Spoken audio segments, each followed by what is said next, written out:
So the first speaker is Fred Goldberg, who, as many of you probably know, in my opinion, is the father of proteasome therapy in the world. People with multiple myeloma have prolongation of life as a result of discoveries that were begun by Fred Goldberg, and he's an expert on cachexia. We look forward to his talk. Great, it's a real pleasure to be here. I'm here as sort of an ambassador to proselytize about this area that's really been completely neglected by the cancer establishment. There's never been a lecture at the Broad or at the Dana-Farber on this topic, even though I'm going to try convincing you it's important, it's interesting, there's emerging biology, and also impressive therapies emerging. And the phenomena of cancer cachexia has traditionally been looked at by oncologists as, well, it's a Greek word for the patients look lousy. But the sophisticated understanding that's emerged from animal models has not really been studied in human patients, human cancers. It's very common. There's no question epidemiological that it predicts and probably contributes to much, maybe most, of the final mortality of the patients. It's almost unstudied in humans, and animal studies, however, have provided a number of new insights, and promising therapies are being pursued by many drug companies. Novartis across the street has 120 people working on muscle wasting. And there are a number of questions that I think could be easily approached by the kind of sophisticated bioinformatics approaches that people here or in the Broad are doing. Now, muscle wasting or cachexia or muscle atrophy is more general than cancer. It's probably been first studied as response in individual muscles with denervation or disuse, but it's seen in any patient with bed rest, certainly seen in the last stages of many cancers and early stages in some. And it's actually a physiological response to fasting.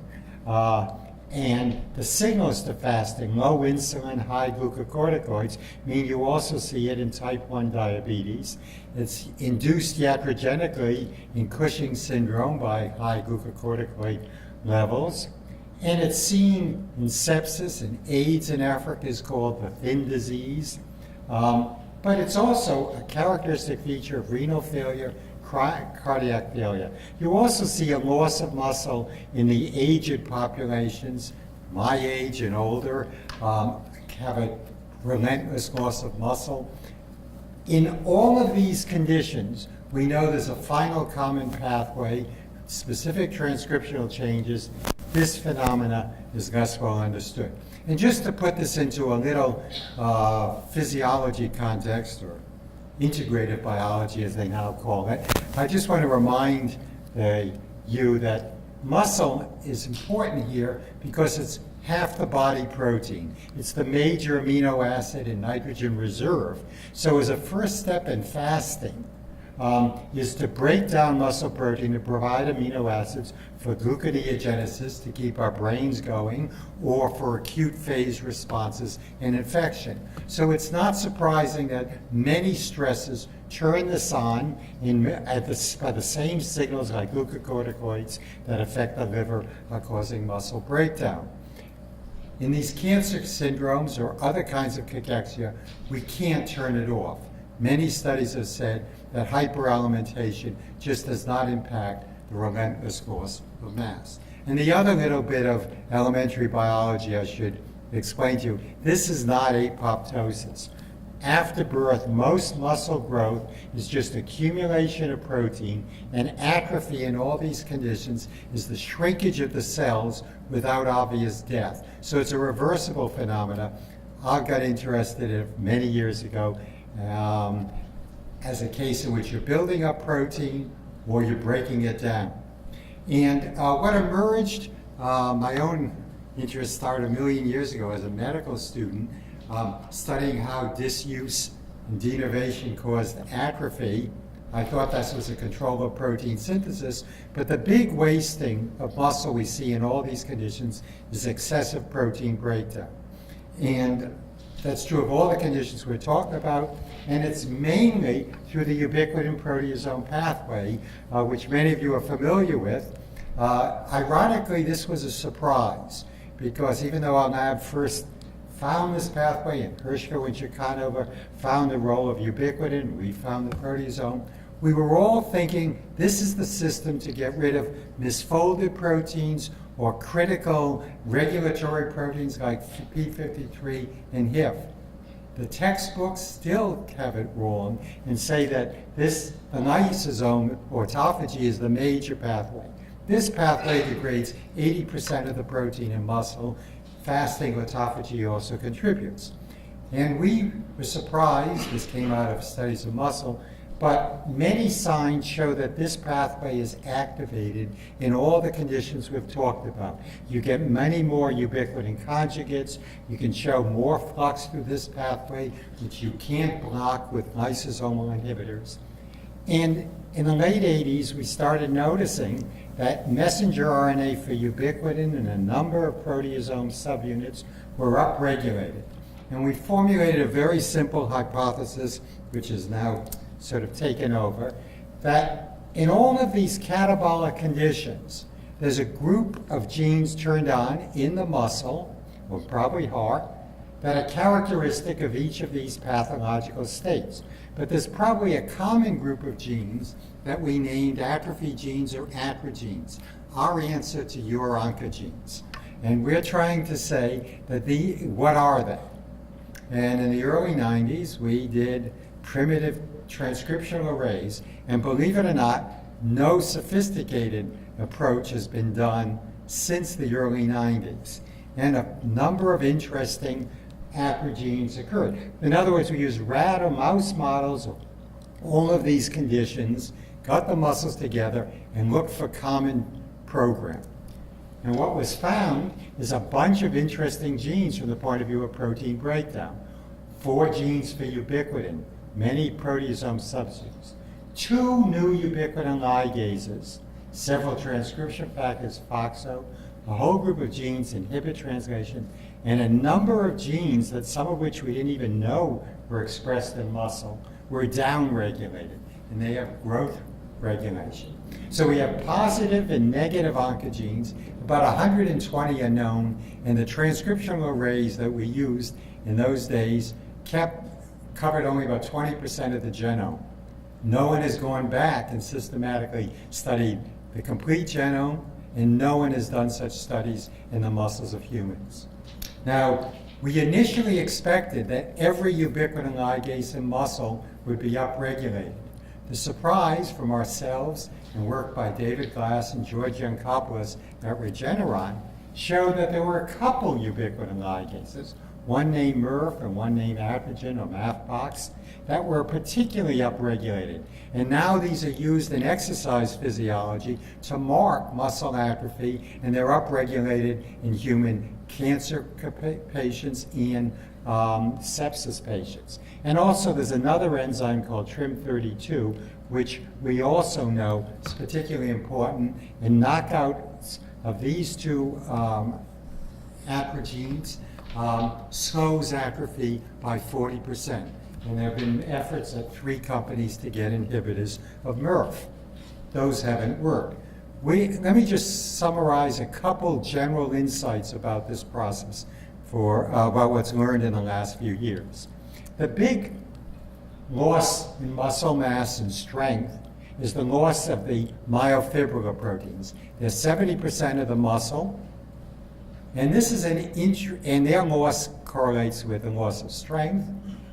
And it's an interesting cell biology problem, because if we just think about it, the muscle has got almost a crystal with the thin filaments and the thick filaments, and there are about 40 minor proteins in this complex. So how do you take this apart?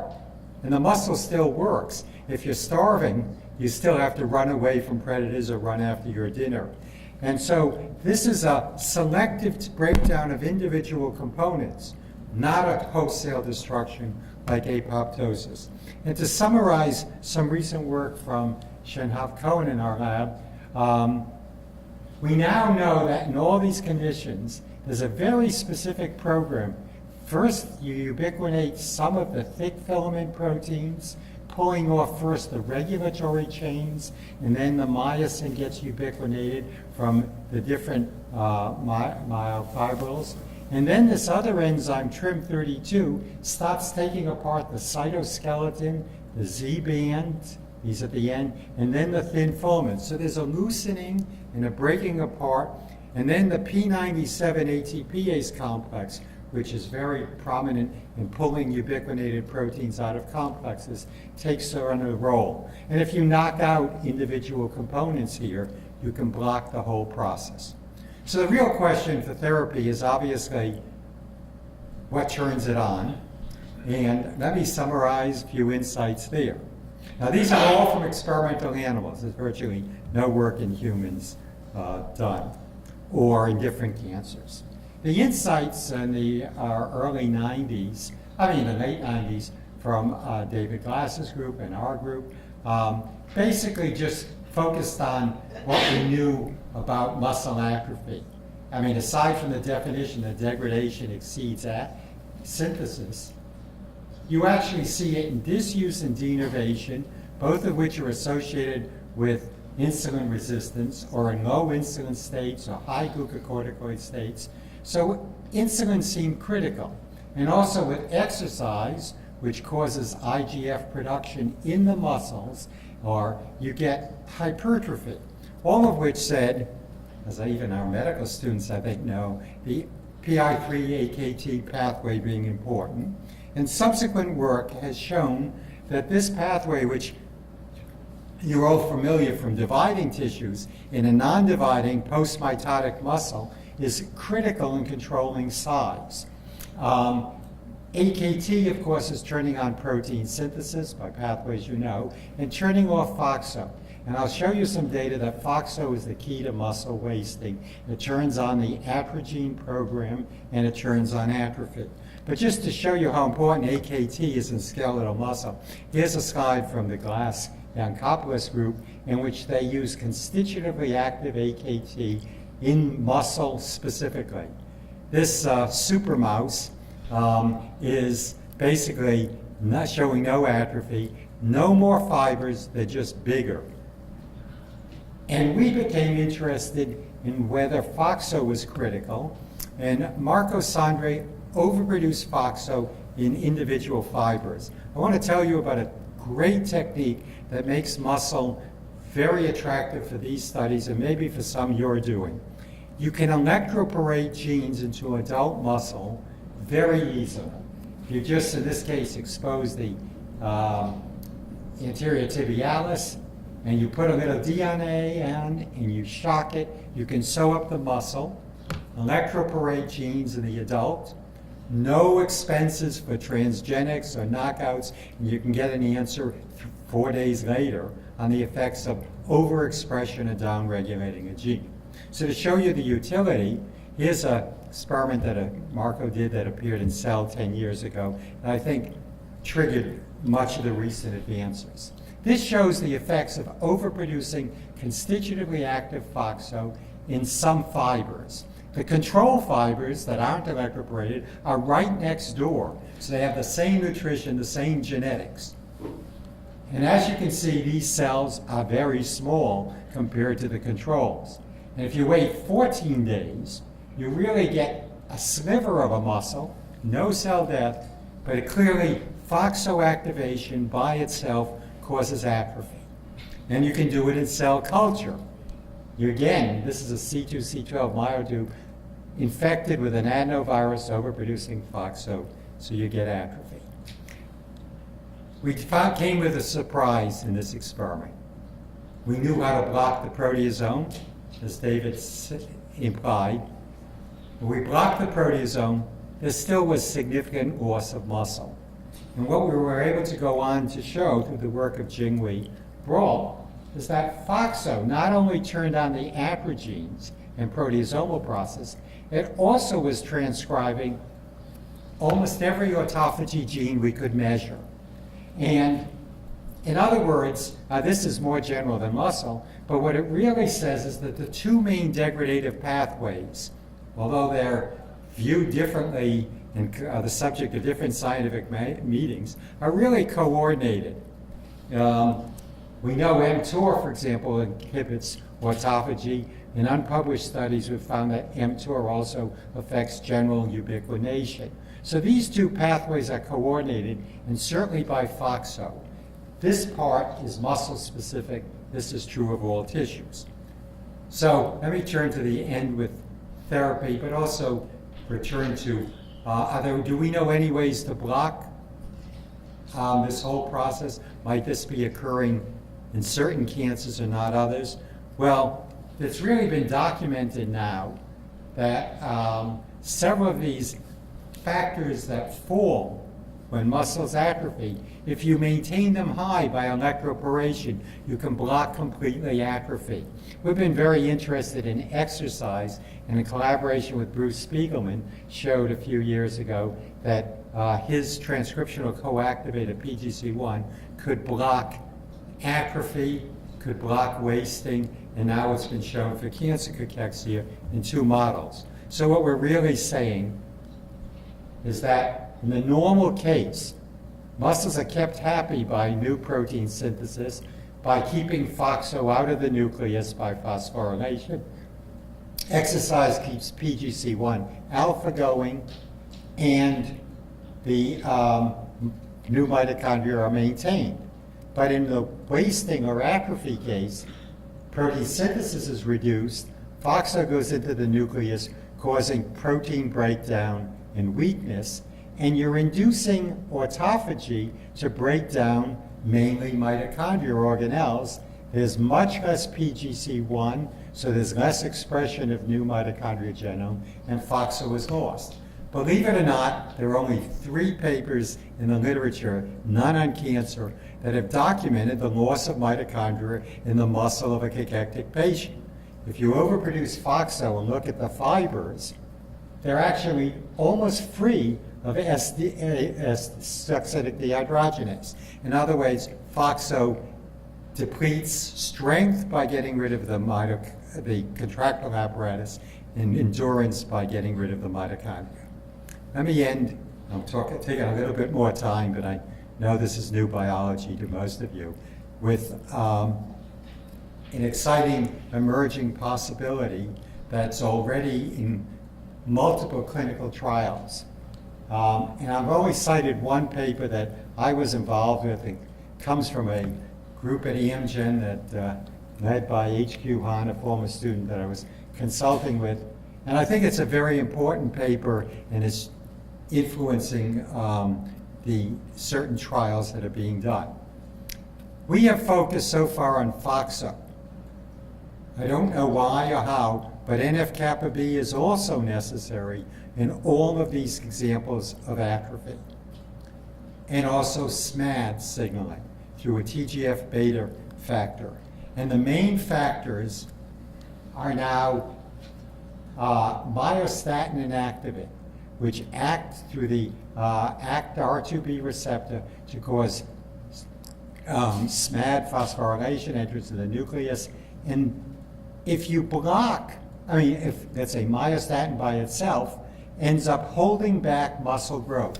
Myostatin is a brake on normal growth. It rises in wasting, as does activin, originally discovered as a regulator of the female reproductive cycle. It's also produced by macrophages in many cancers, for example, ovarian cancer. And just to summarize this biology, because it's going to be dominating both the sports pages and I think cancer therapy in the future. Animals that lack myostatin are hypermuscular. There are a couple lines of cattle. This is a cow, not a bull. They're hypermuscular. They grow like mad. The meat's tough. Otherwise, the farmers would love them. And there are now 2 humans that are documented myostatin deficient, hypermuscular,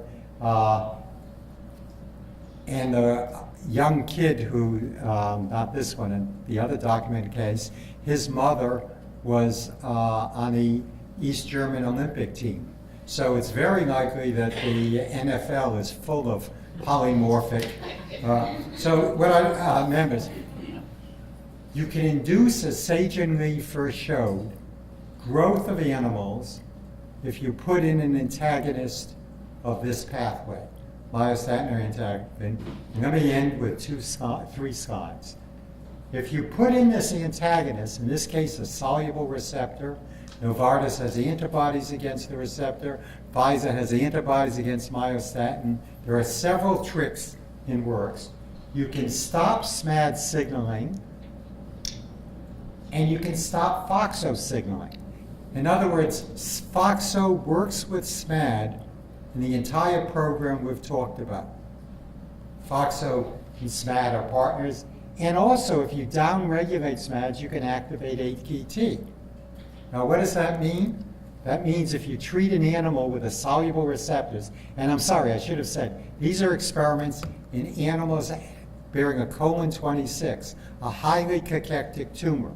You can turn off the atrogen program, you can turn off the MAP, the MRF program, you can turn off ubiquitin expression, you can block muscle wasting. Now, that's pretty promising.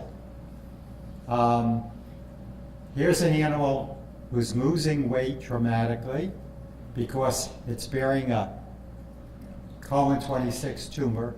If it's given one injection of these soluble receptors, you get growth and you block this wasting. Here, the soluble receptor was given after 20% of the weight was lost. You could restore muscle weight to normal. But what was more dramatic is experiment in which they followed viability. Here's the loss of life of these tumor-bearing animals, and it can be really, longevity can be dramatically extended with this soluble receptor. And the last slide, the last slide in the summary, is just to show that these soluble receptors reverse the muscle weight loss. They don't affect the loss of fat. They reverse the loss of strength. And in this case, they're not affecting the tumor weight at all. And that's why this experiment is really important. In this case, the tumor continues its relentless growth. It eventually kills, but it's much less able to kill the animal than the control. This is a soluble receptor. It's maintaining muscle. It's also maintaining a heart. It hasn't been studied at all well, but there's also wasting of the heart in parallel with the wasting of skeletal muscle that's reversed by this treatment.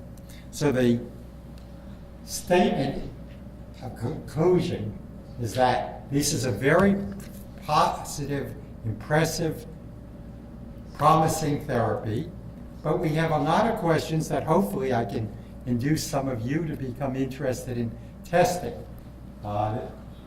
We really don't know the transcriptional changes in the muscles of cachectic and non-cachectic patients, and we don't know if they're really identical in different tumors. We don't really know what proteins are lost. This isn't just a transcriptional response. There's excessive protein breakdown, but what of the soluble proteins are being broken down has never been studied, and whether they really are all the same in cancers, different cancers. Do the emerging treatments correct all the changes or some of them? The phenotypes have not really been studied, and the exact role of NF-kappa B and SMAD, FOXO134, in activating androgens is a basic transcriptional problem. We don't know why you have 3 FOXOs and whether they're activated differently. And more importantly, each of these gives you different targets for small molecule drugs that haven't been explored yet. Thank you. Thank you.